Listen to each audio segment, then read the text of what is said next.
स्वागत करते हैं, खुशामदीद करते हैं, वेलकम करते हैं अपने YouTube channel MS study GS point पे। दोस्तों, जैसा कि मैंने आपको कहा था कि हम आपको क्या बोलते हैं, ज्योग्राफी के साथ साथ आपका साइंस का भी करवाएंगे। तो सामने आपको दिख रहा होगा विज्ञान लिखा हुआ, यहाँ आपका भौतिक विज्ञान से।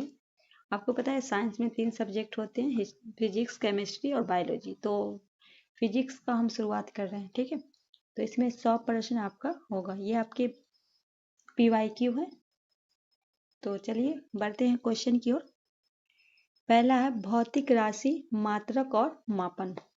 इसमें जो प्रश्न पूछा गया है बीपीएससी के द्वारा विभिन्न एग्जाम में पूछा गया है। पहला क्वेश्चन पूछा गया है कि सोनार तकनीक का प्रयोग होता है। सोनार जो होता है उसका प्रयोग किस में होता है, ये पूछा गया है। तो ये उपयुक्त से एक से अधिक। अब आपको पता चलेगा कि ये जो एक से अधिक लिखा हुआ है इसमें क्या क्या में होता है, ठीक है।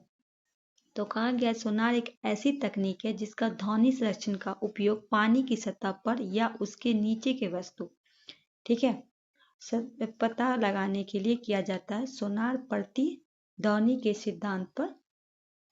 सिद्धांत पर आधारित है। यह अल्ट्रासोनिक तरंग उत्तरण करता है। यह तरंगे समुद्र तल या समुद्री में कहीं भी स्थित वस्तु तक पहुंचती है और परिवर्तित होकर इंडिकेटर द्वारा महसूस की जाती है। इस प्रकार सोनार तकनीक का उपयोग समुद्र की गहराई निर्धारित करने, पानी के नीचे की पहाड़ी, पनडुब्बी घाटी, हिमखंड आदि का पता लगाने हेतु किया जाता है, ठीक है। तो इसका क्या क्या हो जाएगा, पानी के नीचे पहाड़ी का पता लगाने के लिए, समुद्र की गहराई के लिए, तो डी हो जाएगा उपयुक्त से एक से अधिक। ये जो आपका पूछा गया है बीपीएससी TR3 री एग्जाम 1 to 5 में।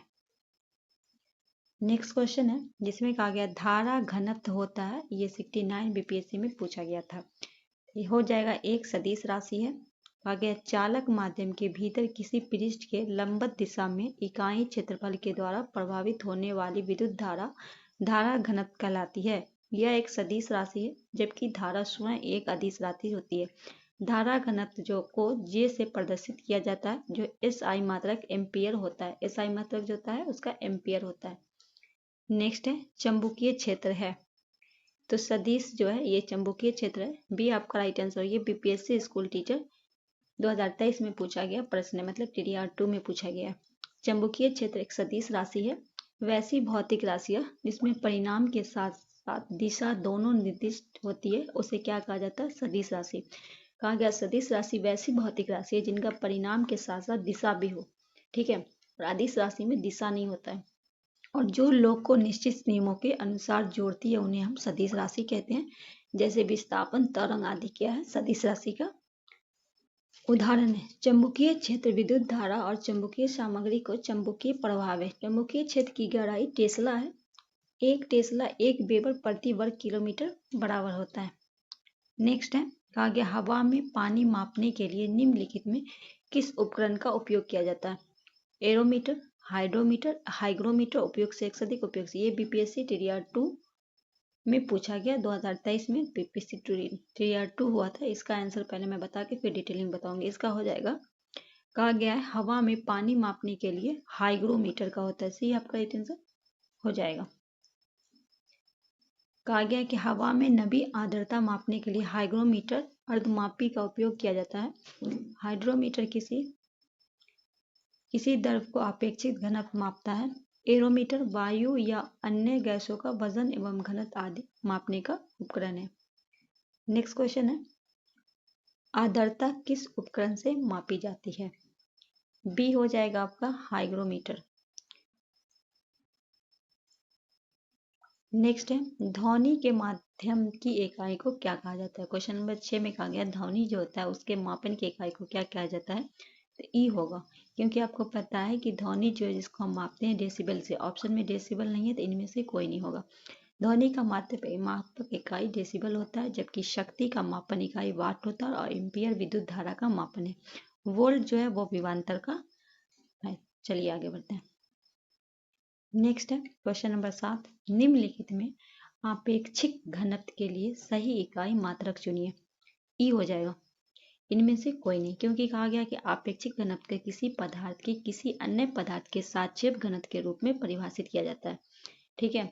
इस घनत्व को एक मात्र के रूप में माना जाता है। आपेक्षिक घनत्व कोई मात्रक नहीं होता, यह एक आयामहीन भौतिक मात्रक होता है। नेक्स्ट है, निम्नलिखित में वह कौन सा यंत्र है जिसके द्वारा विद्युत परिपथ में बहने वाली धारा की पहचान होती है? सी हो जाएगा अमीमीटर। अमीटर ये बीपीएससी टीआर 3 में पूछा गया, कैंसिल जो पेपर हुआ था उसी में क्या गया। अमीमीटर ऐसा यंत्र है जिसके द्वारा विद्युत परिपथ में बहने वाली धारा को तीव्रता को मापा जाता है। विद्युत धारा की इकाई एम्पियर है। गैलोमीटर का उपयोग छोटे विद्युत प्रवाह का पता लगाने या उसके परिणाम को मापने के लिए किया जाता है। और जेनरेटर यांत्रिक ऊर्जा को, जेनरेटर जो होता है वो यांत्रिक ऊर्जा को विद्युत ऊर्जा में बदलने का कार्य करता है। नेक्स्ट है, केंद्रमुखी बल किसके लिए जिम्मेदार है? क्वेश्चन 9 में पूछा गया प्रश्न, ये 68 में पूछा गया था। हो जाएगा बी, वस्तु को वृत्ताकार पथ पर गतिमान रखना। कहा गया केंद्रभिमुखी बल वस्तु के वृत्ताकार पथ का गतिमान रखने के लिए जिम्मेदार होता है। किसी वितरीय मार्ग पर एक समान चाल के गति करते हुए पिंड एक बल कार्य करता है जिसकी दिशा सदैव केंद्र की ओर रहती है। इस प्रकार वृत्ताकार पथ में केंद्र की ओर लगने वाले बल केंद्रमुखी बल कहते हैं। नेक्स्ट है, सही संबंध कौन सा है? तो घनत्व, द्रव्यमान, आयतन, सी आपका राइट आंसर होगा। नेक्स्ट है, कहा गया है यूडोमीटर का उपयोग किया जाता है। यूडोमीटर का बरसात की मात्रा नापने के लिए, तो सी आपका राइट आंसर हो जाएगा। कहा गया यूडोमीटर जिसे रेन गेज भी कहा जाता है किसी स्थान पे होने वाली वर्षा को नापने के लिए प्रयुक्त है। मापने के लिए। नेक्स्ट है, एक फोटोमीटर कितने मीटर के बराबर होता है? 10 पे पावर 15, तो एम सी आपका राइट आंसर हो जाएगा। नेक्स्ट है क्वेश्चन नंबर 13, बैरोमीटर का प्रयोग निम्नलिखित में किसके मापन में होता है? डी, ब से बैरो और व से वायुमंडलीय दाब, डी आपका राइट आंसर हो जाएगा। कहा गया बैरोमीटर का प्रयोग वायुमंडलीय दाब के लिए मापने के लिए होता है। हवा की दिशा और गति को मापने के लिए एनीमीटर का प्रयोग किया जाता है। ठीक है, एनीमोमीटर का किसके लिए किया जाता है? हवा और गति को मापने के लिए। तापमान मापन में थर्मोमीटर का और वर्षा की मापना मापने के लिए वर्षामीटर, जिसे रेन गेज भी कहते हैं। नेक्स्ट है, कहा गया निम्नलिखित में कौन सा सही सम्मिलित नहीं है? कहा गया वोल्टमीटर विभवांतर, एमीमीटर विद्युत धारा, पोटेंशियोमीटर विद्युत वाहक बल, गैल्वेनोमीटर विद्युत प्रतिरोधक। यहाँ हो जाएगा उपयोग से एक से अधिक। कौन सा आपका सही नहीं है ये पूछा गया। तो वोल्टीमीटर विभवांतर के लिए, एमीमीटर विद्युत धारा के लिए, पोटेंशियोमीटर विद्युत वाहक के लिए और गैल्वेनोमीटर आपका हो जाएगा धारा की उपस्थिति के लिए। तो ये आपका क्या है? गलत है। ओनोमीटर होगा विद्युत प्रतिरोधक के लिए।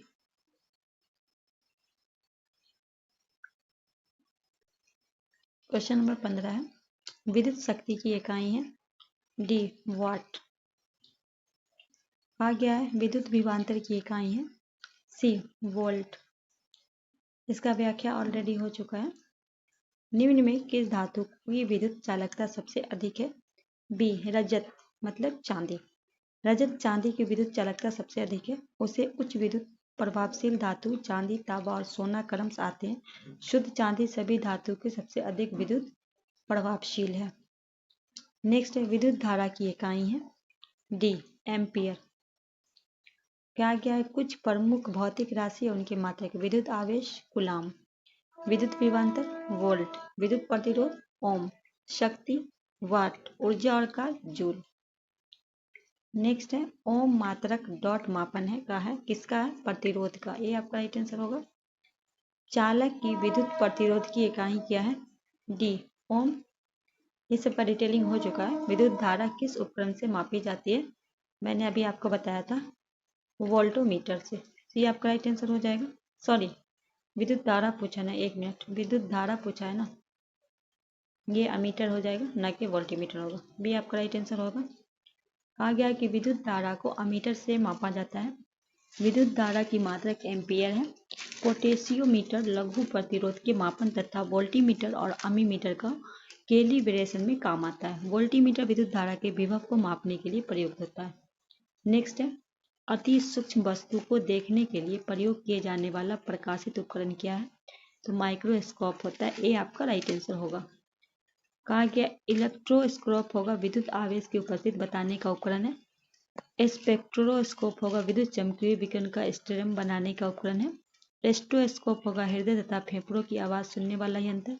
स्ट्रोबोस्कोप होगा आवर्ती गति से घूमने वाले वस्तु की चाल ज्ञान उपकरण है। नेक्स्ट है, निम्न में कौन सा सदिश राशि नहीं है? तो ए क्या है? अदिश राशि है। तो ए आपका राइट आंसर होगा। इस वीडियो में बताएंगे सदिश अदिश राशि को आप कैसे जानेंगे। सदिश राशि होता है वे भौतिक राशियां होती है जिनके परिमाण के साथ दिशा भी दी जाती है, जैसे वेग, विस्थापन, त्वरण, बल, संवेग, बल आघूर्ण, चाल, प्रवणता, ताप, प्रवणता, रेखीय और संवेग आदि। वही बात करते अदिश राशि की, तो वे भौतिक राशि जिसमें केवल परिमाण होता है उसे अदिश राशियां कहलाती है, जैसे गति, आयतन, सामर्थ्य, दाब, द्रव्यमान, घनत्व और तापमान। नेक्स्ट है, निम्नलिखित में कौन सी राशि अदिश है? ए सामर्थ्य। अभी आपने ऊपर देखा था। निम्नलिखित में कौन सा अदिश राशि है? बी दाब। निम्नलिखित में कौन सी राशि सदिश है? वेक्टर नहीं है। नहीं है पूछा है तो डी आयतन नहीं है। प्रकाश वर्ष मात्रक होता है तो दूरी का, बी आपका राइट आंसर होगा। कहा गया प्रकाश वर्ष दूरी का मात्रक है। एक प्रकाश वर्ष 9.46 × 10⁻15 मील या 9 किमी बराबर होता है। अंतरराष्ट्रीय खगोलीय संघ के अनुसार एक प्रकाश वर्ष को वह दूरी है जो प्रकाश द्वारा एक वर्ष में तय की जाती है। नेक्स्ट है, प्रकाश वर्ष किसकी इकाई है? डी दूरी की। प्रकाश वर्ष का संबंध है सी दूरी से। निम्नलिखित में कौन सा मूल भौतिक राशि है? सी विद्युत धारा।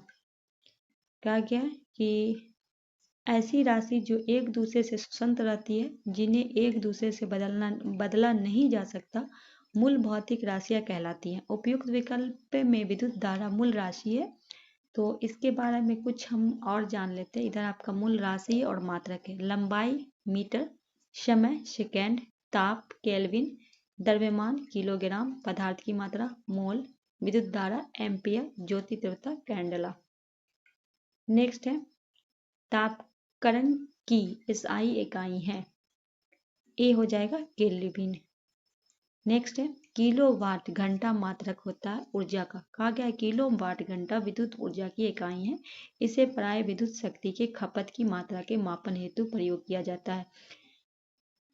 नेक्स्ट क्वेश्चन है, फर्मिंग मात्रक है द्रव्यमान की, लंबाई की, वेग की, समय की। इसका पहले हो जाएगा बी लंबाई की। नेक्स्ट है, निम्नलिखित में किस राशि का मात्रक नहीं है? सी विकृत की। प्रतिबल एसआई मात्रक न्यूटन मीटर बल एसआई मात्रक न्यूटन और दाब का एसआई मात्रक पास्कल होता है, जबकि विकृत का कोई मात्रक नहीं होता। नेक्स्ट है, समुद्र की दूरी को मापा जाता है नॉटिकल मील से। ये आपका राइट आंसर होगा। कहा गया समुद्र की दूरी को नॉटिकल मील से मापा जाता है। नॉटिकल मील समुद्री लंबाई की इकाई है जो नौ संचालकों द्वारा नौ संचालन के रूप में प्रयोग की जाती है। एक नॉटिकल मील बराबर 1.85 किमी के बराबर होता है। नेक्स्ट है, 10 नैनोमीटर में कितने मीटर होते हैं? ए नीचे लिखा हुआ है MKS पद्धति में बल की मात्रक होती है। सी न्यूटन। यह आपकी राशि है और मात्रक है। कार्य का होता है जूल, विद्युत शक्ति का वाट, बल का न्यूटन, वेग का मीटर सेकेंड। नेक्स्ट है, एंगस्ट्रम इकाई है तरंगदैर्घ्य की। ए आपका राइट आंसर होगा। कहा गया एंगस्ट्रम तरंगदैर्घ्य मापने की इकाई है। ऊर्जा की इकाई जूल है। आवृत्ति की अंतरराष्ट्रीय मानक इकाई हर्ट्ज होती है। वेग का एसआई मात्रक मीटर सेकेंड होता है। नेक्स्ट है, आवृत्ति को मापा जाता है ए हर्ट्ज के द्वारा। दाब की इकाई क्या है? ए न्यूटन प्रति वर्ग मीटर। दाब की इकाई न्यूटन प्रति वर्ग मीटर। यह दाब की एसआई मात्रक, इसे पास्कल भी कहा जाता है। न्यूटन बल का मात्रक न्यूटन मीटर या जूल ऊर्जा का मात्रक होता है। न्यूटन मीटर आघूर्ण एसआई मात्रक होता है। न्यूटन प्रति पृष्ठताप मात्रक होता है। नेक्स्ट है, 1 माइक्रोन बराबर होता है सी। नेक्स्ट क्वेश्चन है, 1 पिकोग्राम बराबर क्या होता है? सी 10⁻12 ग्राम। सी आपका राइट आंसर होगा। नेक्स्ट है ऑडियोमीटर क्या नापता है? ध्वनि की तीव्रता। डी आपका राइट आंसर होगा। ऑडियोमीटर की ध्वनि की तीव्रता मापी जाती है। तीव्रता ध्वनि की यह लक्षण है जिसमें ध्वनि धीमी, मंद अथवा तीव्र प्रबल सुनाई देती है। इसे डेसिबल से मापा जाता है। नेक्स्ट है यदि बल को न्यूटन में और दूरी को मापन के प्रदर्शित किया जाए तो किए हुए कार्य की प्रदर्शित किया जाएगा तो जूल में होगा। ए आपका राइट आंसर होगा। कहा गया कि यदि बल को न्यूटन में तथा दूरी को मीटर में प्रदर्शित किया जाए तो किया गया कार्य जूल ही में होगा। कार्य को मापने किए गए बल तथा बल की दिशा में वस्तु को विस्थापन गुणनफल के बराबर होता है। यह एक अदिश राशि, इसका एसआई मात्रक न्यूटन होता है। नेक्स्ट है 1 किमी दूरी का ताप है सी 1000 मीटर। नेक्स्ट है पदार्थ के संवेग और वेग के अनुपात कौन सी भौतिक राशि प्राप्त होती है? 46 सी द्रव्यमान। कहा गया कि पदार्थ के संवेग और वेग के अनुपात द्रव्यमान राशि प्राप्त होती है। किसी गतिमान वस्तु को द्रव्यमान तथा वेग गुणनफल को उस वस्तु का संवेग कहते हैं। संवेग एक सदिश राशि है। गतिशील वस्तु के विस्थापन की दर को वस्तु का वेग कहते हैं। वेग क्या है? एक सदिश राशि है। नेक्स्ट है बल गुणनफल है द्रव्यमान और त्वरण का। भी आपका राइट आंसर होगा। 48 है त्वरण ज्ञात करने का सही सूत्र है। ये जो इनका सूत्र है ए बराबर बी यू टी। ठीक है, इसको ऐसे आप याद कर सकते हैं। 49 है वोल्टीमीटर का उपयोग निम्नलिखित में किस मापन के लिए किया जाता है? ऊष्मा विकिरण के लिए। कहा गया है कि वोल्टीमीटर का उपयोग ऊष्मा विकिरण एवं विद्युत चंबकीय विकिरण मापन के लिए किया जाता है। इसमें धातु की एक पतली अवशोषक पट्टी लगी होती है। वोल्टीमीटर की खोज 1878 में अमेरिकी खगोल शास्त्री सैमुअल पिएटर पोर्ट लैगली ने किया था। नेक्स्ट है रिक्टर स्केल का उपयोग निम्न में किसे मापने के लिए किया जाता है? ए भूकंप की तीव्रता। आइए कुछ और जानते हैं इसके बारे में। रिक्टर स्केल भूकंप की तीव्रता, अमीटर विद्युत धारा की प्रवाह, ओडोमीटर समुद्र की गहराई। यहाँ आपसे क्वेश्चन पूछा है यांत्रिक से। कहा गया निम्न में कौन सा कथन सही है? कहा गया इलेक्ट्रॉनिक बल एक गैर संपर्क बल है। चुंबक से वस्तु को उठाने की क्षमता संपर्क बल का उदाहरण है। और गुरुत्वाकर्षण बल एक गैर संपर्क बल है। केवल 1 2 सही है, 1 2 3 सही है, 1 3 2 3। तो क्या कहा है कौन सा आपका सही है? तो पहला और तीसरा सही है। राइट आंसर क्या होगा? सी होगा। अब जान लीजिए इलेक्ट्रोस्टैटिक बल कणों के मध्य लगने वाला आकर्षण एवं परिकर्षण बल है जो उनके विद्युत आवेशों के कारण उत्पन्न होता है। अतः यह एक गैर संपर्क बल है। चुंबक के वस्तु को उठाने की क्षमता गैर संपर्क बल के उदाहरण है जिसे चुंबकीय बल कहा जाता है। गैर संपर्क बल के अन्य उदाहरण गुरुत्वाकर्षण बल, विद्युत स्थैतिक बल इत्यादि है। एसी करंट को कैसे उत्पन्न करते हैं? तो डायनमो के द्वारा। ये आपका राइट आंसर होगा। कहा गया एसी करंट को डायनमो उत्पन्न करता है। डायनमो या एसी जनरेटर एक ऐसा यंत्र है जो यांत्रिक ऊर्जा को विद्युत ऊर्जा में परिवर्तित कर देता है। यह विद्युत चुंबकीय प्रेरणा सिद्धांत पे कार्य करता है। जब तारों की एक कुंडली पे अस्थायी चुंबकीय क्षेत्र घुमाया जाता है तो उसे प्रेरित विद्युत धारा उत्पन्न हो जाती है। यह वह परिधन में एसी को भेजता है। चौक कुंडली विद्युत परिपथ में प्रत्यावर्ती धारा की प्रबलता कम करने वाली कुंडली को चौक कुंडली कहा जाता है। ट्रांसफार्मर यह एक ऐसा उपकरण है जिसे बिना विद्युत शक्ति नष्ट किए हुए प्रत्यावर्ती धारा में विद्युत वाहक बल का मान बढ़ाया या घटाया जा सकता है। यह पारस्परिक विद्युत प्रेरणा के सिद्धांत पे कार्य करता है। निम्नलिखित में कौन सा न्यूटन के गति के तीसरे नियम का उपयोग करता है? तो बी आंतरिक रॉकेट। भी आपका राइट आंसर होगा। कहा गया न्यूटन के गति तृतीय नियम के अनुसार प्रत्येक क्रिया के बराबर वस्तु परंतु विपरीत दिशा में प्रतिक्रिया होती है। जैसे रॉकेट को अंतरिक्ष में भेजना, बंदूक की गोली चलाने पर चलाने वाले को पीछे की ओर धक्का लगना, नाव के किनारे पर कूदने पर नाव को पीछे की ओर हटना।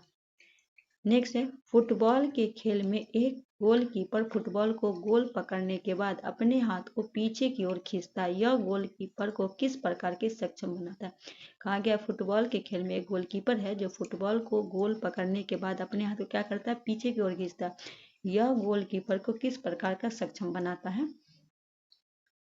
ये 68 में पूछा गया प्रश्न था। तो संवेग परिवर्तन की दर को कम करने के लिए, ये आपका राइट आंसर होगा।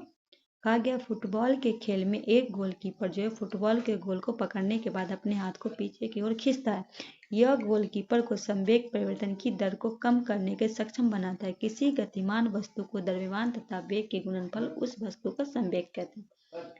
नेक्स्ट है, निम्नलिखित में किस ऊर्जा को परिवर्तन घर्षण बल में शामिल होता है? को सतह के किसी वस्तु के गति करने की प्रयास किया जाता है या गति कराया जाता है तो उस सतह में समांतर व गति की दिशा को विपरीत तथा एक गति अवरोधक बल कार्य करता है, जिसे घर्षण बल कहते हैं। घर्षण बल 3 प्रकार के होते हैं, अस्थायी होता है, स्थैतिक घर्षण, सर्पी घर्षण और लोटनिक घर्षण या रोलिंग घर्षण। ठीक है, नेक्स्ट क्वेश्चन कहा गया है, ये भी 68 में पूछा गया था कि एक बस सीधे रास्ते पे चली जा रही है, एक बस क्या जा रही है, सीधे रास्ते पे, अचानक दाईं और एक तेज मोड़ लेती है, बस में बैठे यात्री का क्या होगा? तो वो बाईं की ओर झुकेंगे, दाईं लेंगे तो क्या करेंगे, बाईं की ओर झुकेंगे, सी आपका राइट आंसर होगा। नेक्स्ट क्वेश्चन है, एक ही पदार्थ के अणुओं के बीच आकर्षण के अंतर अनाविक बल को बल कहा जाता है, कौन सा बल कहा जाता है? संसंजक मतलब कोहेसिव बल, सी आपका राइट आंसर होगा। कहा गया किसी पदार्थ में अणुओं को आसपास बांधे गए बल को अंतर आणविक बल कहा जाता है। एक ही पदार्थ के अणुओं के बीच लगने वाले अंतर आणविक आकर्षण बल को संसंजक बल या विभिन्न पदार्थों के बीच लगने वाले अंतर आणविक आकर्षण बल को आसंजक बल कहा जाता है। नेक्स्ट है, कहा गया एक संगीत कार्यक्रम में ऑर्केस्ट्रा बजाने से पहले एक सितार वादक तनाव को समायोजित करने की कोशिश करता है और स्ट्रिंग के उपयुक्त रूप को बांधता है, ऐसा करके वह क्या ठीक करने की कोशिश करता है? ये भी 68 में पूछा गया था। तो वो अन्य वाद्य यंत्र की आवृत्ति के साथ सितार स्ट्रिंग की आवृत्ति, ये आपका राइट आंसर होगा। नेक्स्ट क्वेश्चन है, आघात और प्रत्याघात बल, तो ये क्या होता है? आघात हमेशा समान और विपरीत दिशा में होता है, सी आपका राइट आंसर होगा।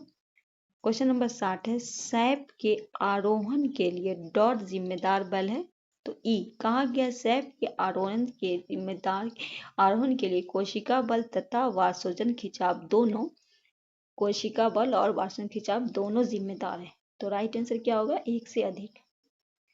नेक्स्ट है, बॉल बेयरिंग तथा उपयोग अस्थितिक घर्षण को निम्नलिखित में किसमें परिवर्तन करने के लिए किया जाता है? तो ये भी 68 में पूछा गया था एग्जाम में, तो रोलिंग घर्षण, ये आपका राइट आंसर होगा। कहा गया बॉल बेयरिंग का उपयोग स्थैतिक घर्षण को रोलिंग घर्षण में परिवर्तन करने के लिए किया जाता है। जब कोई गोलाकार वस्तु किसी सतह पर लुढ़कती है तो दोनों सतहों के बीच की गति को विपरीत दिशा में लगने वाले घर्षण बल को लोटनिक घर्षण या रोलिंग घर्षण कहते हैं। नेक्स्ट क्वेश्चन है, कहा गया एक कारखाने में 40 केजी कैल्शियम 2 घंटे में उत्पादित होता है। यदि करंट का प्रवाह की क्षमता 50% है तो 2 घंटे के लिए समान विद्युत प्रवाह निकलने वाले एल्युमिनियम प्राप्त किया जा सकता है 9 केजी, सी आपका राइट आंसर होगा। यहाँ उसको बनाया गया है, एक बार देख लीजिए। ठीक, नेक्स्ट क्वेश्चन है, कीड़े पानी की सतह पर बिना डूबे घूम सकते हैं, तो पानी के पृष्ठ तनाव के कारण, सी आपका राइट आंसर होगा। चलिए इसके बारे में थोड़ा बता देते हैं। पृष्ठ तनाव के कारण कीड़े पानी के सतह पर बिना डूबे घूम सकते हैं। किसी द्रव का पृष्ठ तनाव वह बल होता है जो द्रव के पृष्ठ पर खींची गई काल्पनिक रेखा की इकाई लंबाई रेखा के लंबवत कार्य करता है। वस्तु द्रव के स्वतंत्र पृष्ठ के अपने क्षेत्रफल को कम से कम करने की प्रकृति के कारण द्रव के पृष्ठ सदैव तनाव की स्थिति में रहते हैं। इसी कारण हल्के पदार्थ कीड़ा पानी की सतह पर तैरते रहते हैं। वर्षा की बूंदे के गोलाकार होने का कारण क्या है? पृष्ठ तनाव है। ने पूछ ही दिया, वर्षा के बूंद को गोलाकार होने का कारण क्या है? सी हो जाएगा पृष्ठ तनाव।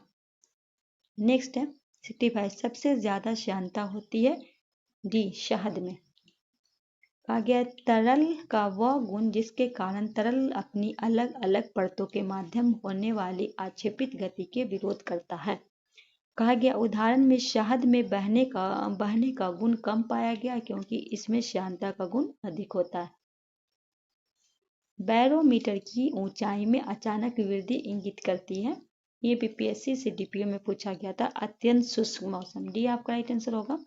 कहा गया कि बैरोमीटर की ऊंचाई में अचानक वृद्धि अत्यंत शुष्क मौसम की ओर इंगित करती है, जबकि इसे पाठांक के अचानक गिरना आंधी या तूफान का संकेत करता है। अगर अचानक गिरेगा तो क्या होगा? आंधी या तूफान। और धीरे धीरे गिरना वर्षा होने की संभावना व्यक्त करता है। वहीं जब बैरोमीटर की पाठांक धीरे धीरे ऊपर चढ़ती है तो मौसम साफ रहने की संभावना होती है। उल्लेखनीय है कि बैरोमीटर या वायु दापी माप के माध्यम से वायुमंडलीय दाब को मापा जाता है। इसके आविष्कार जेलिस्टा टोरोसेली ने 1643 में किया था। नेक्स्ट है, दूध से क्रीम को अलग करने के लिए निम्नलिखित में किस तकनीकी का उपयोग किया जाता है? ए, केंद्र प्रसार। नेक्स्ट है 68, वॉशिंग मशीन का कार्य सिद्धांत पे कार्य करता है। ये 67 में पूछा गया था, अब केंद्र पे। सी आपका राइट आंसर होगा। 69 है, चलती बस में जब चालक अचानक ब्रेक लगाता है तो यात्री को आगे धक्का लगता है, इसको क्या समझा जा सकता है? तो ये न्यूटन की गति का पहला नियम है। सी आपका राइट आंसर होगा। कहा गया चलती बस में जब चालक अचानक ब्रेक लगाता है तो यांत्रिक को आगे की ओर धक्का लगता है, इसे न्यूटन गति का पहला नियम समझा जा सकता है। इस नियम के अनुसार कोई भी वस्तु अपनी प्रारंभिक अवस्था को बनाए रखना चाहती है, अर्थात यदि कोई वस्तु विरामावस्था में है वो विरामावस्था से ही रहेगी। यदि एक समान गति से सीधे रेखा पर चल रही है तो वैसे ही चलती रहेगी जब तक कि उस पर कोई बाहरी बल लगा के उसकी अवस्था में परिवर्तन न किया जाए। 70 है, बिजली की मोटर परिवर्तन करती है। बी, विद्युत ऊर्जा को यांत्रिक ऊर्जा में। अभी इसका डिटेलिंग हम आपको बता चुके थे। 71 है, वॉल्टिंग पेपर क्या है? वॉल्टिंग पेपर द्वारा स्याही की अवशोषण में शामिल है। डी, कोशिका क्रिया। वॉल्टिंग पेपर सोख्ता कागज द्वारा स्याही अवशोषण क्रिया प्रभाव को कोशित कारण होता है। इसमें एक पतला चिकना कागज होता है जो स्याही जैसे तरल पदार्थ अपनी सतह पर अवशोषित करता है। उल्लेखनीय है कि केशव नली दर्प पर चढ़ने वाली नीचे उतरने की घटना को कोशित कहते हैं।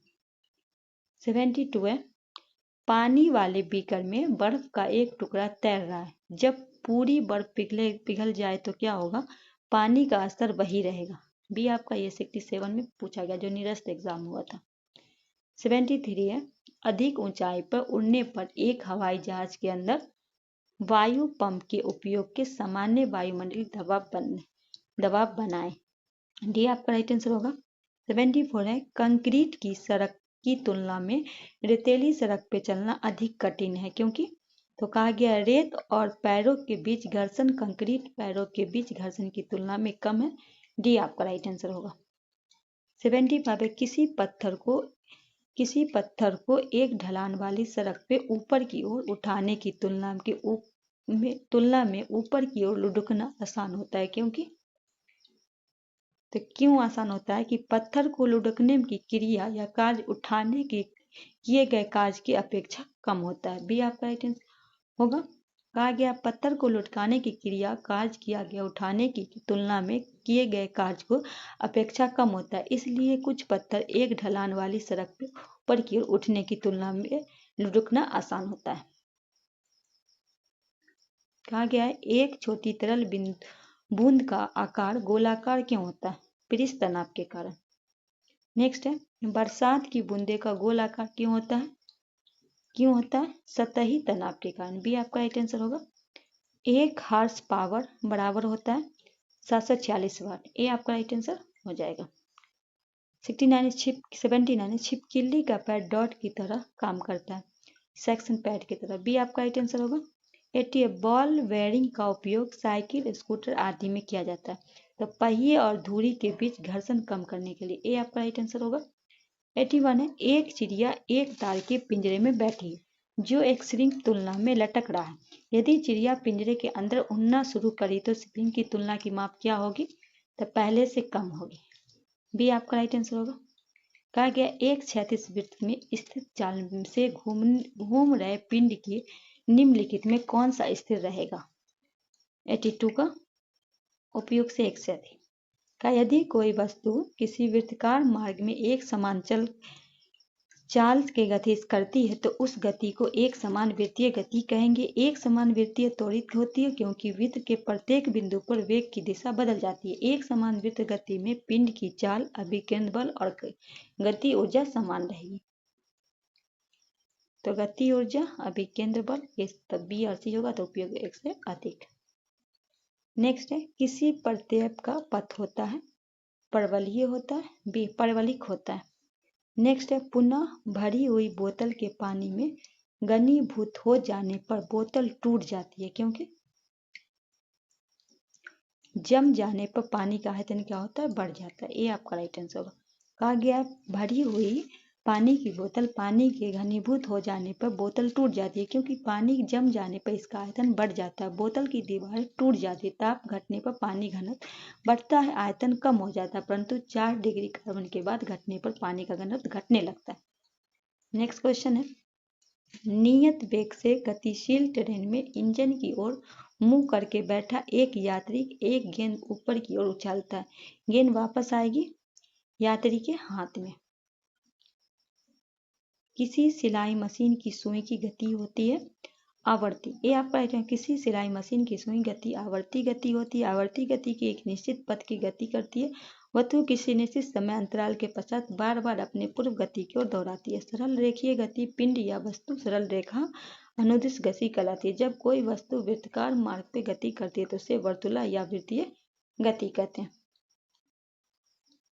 87 है, पानी का घनत्व किस ताप से अधिकतम होगा? 4 डिग्री। बी आपका राइट आंसर होगा। बिजली का बल्ब फर्श पे गिरने पर टूट जाता है परंतु गलीजे पर गिरने पर नहीं टूटता क्योंकि तो फर्श पे बल के आवेग में परिवर्तन अधिक होता है। बी आपका राइट आंसर हो गया। 89 है, 5.9 किलोग्राम द्रव्यमान को टेबल पर खींचने पर एक कमानीदार तराजू पे 20 न्यूटन का 20 न्यूटन का पठन आता है। इस द्रव्यमान द्वारा कमानीदार तराजू पर लगने वाला बल का परिणाम क्या होगा? 20 N होगा, 20 न्यूटन होगा। 90 है, यदि किसी गतिशील वस्तु पर लगने वाली सभी बलों का योग 0 हो तो वस्तु क्या होगी? समरूप गति में चलती होगी। डी आपका राइट आंसर होगा। एक खिलाड़ी अचानक छलांग लगाने के अपेक्षा कुछ दूर से दौड़ता हुआ आकर ज्यादा लंबी छलांग लगा पाता है। इसका कारण क्या है? गतिमान अवस्था को जड़ता है। बी आपका राइट आंसर होगा। 92 है, एक शिकारी दूर किसी वृक्ष पर बैठे एक बंदर पे निशाना साधता है। जैसे ही गोली बंदूक से छूटती है वैसे ही बंदर डाल से सीधा उधर दिशा में नीचे की ओर गिर जाता है। बंदूक की गोली क्या है? तो बंदर को लगेगी। ए आपका राइट आंसर होगा। 93 है, निम्नलिखित में कौन सा सबसे कम घर्षण उत्पन्न करता है? रोलिंग घर्षण। बी आपका राइट आंसर हो जाएगा।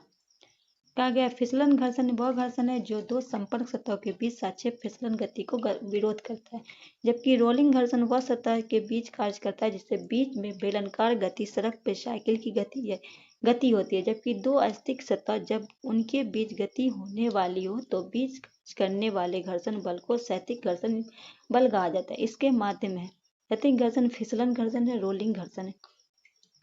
नेक्स्ट क्वेश्चन है, यदि वायुमंडलीय दाब कम हो जाता है तो वाष्पोत्सर्जन का दर क्या होगा? कोई बदलाव नहीं होगा। सी आपका राइट आंसर होगा। कहा गया सोनार तकनीक का उपयोग होता है, तो बी हो जाएगा इंफ्रारेड तरंग के लिए। बी नहीं होगा, 1 मिनट, इसका एक से अधिक होगा। माइक्रोव इंफ्रारेड सबके लिए तो डी होगा। उपयोग से कोई नहीं होगा, डी होगा, इनमें से कोई नहीं होगा। सोनार साउंड निगोसिंग और डेंसिंग के साक्षिक रूप में सोनार तकनीक ध्वनि तरंग का उपयोग किया जाता है। सोनार ट्रांसड्यूसर पानी को ध्वनि में तरंगे में उत्सर्जित करता है। यदि उनके मार्ग कोई वस्तु टकराती है तो सोनार ट्रांसड्यूसर के द्वारा एक प्रतिनिधि लौटती है। नेक्स्ट है, प्रकाश तरंगे किस प्रकार की तरंगे होती है?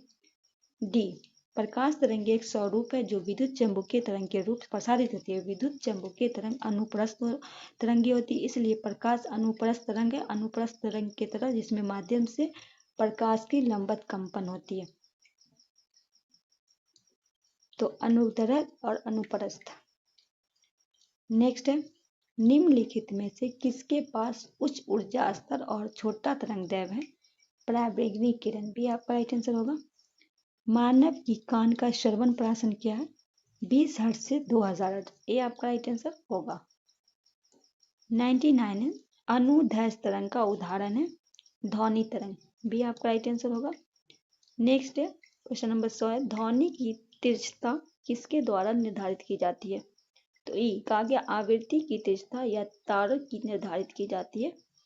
यदि कंपन में आवृत्ति अधिक है तो ध्वनि तीखी है, यदि कंपन में आवृत्ति कम है तो ध्वनि कम होगा। तो राइट आंसर इनमें से कोई नहीं, क्या हो जाएगा? कोई नहीं। ये 68 में पूछा गया। तो दोस्तों ये रहा आपका 100 प्रश्न। आई होप सेशन अच्छा लगा होगा। सेशन अच्छा लगे तो अपने दोस्तों के लिए शेयर कीजिएगा। चैनल पे नया, चैनल को सब्सक्राइब कर लीजिए, बेल आइकन प्रेस कर लीजिएगा। चलिए मिलेंगे। अब आपको रोज एक सेट करवाएंगे हम साइंस का और ज्योग्राफी का, अगर करवा रहे हैं वर्ल्ड ज्योग्राफी। आपने नहीं देखा तो एक बार जाके उसको भी जरूर देखिएगा। चलिए मिलते हैं इसी तरह की वीडियो के साथ, तब तक के लिए हमें दीजिए इजाजत। अल्लाह हाफिज।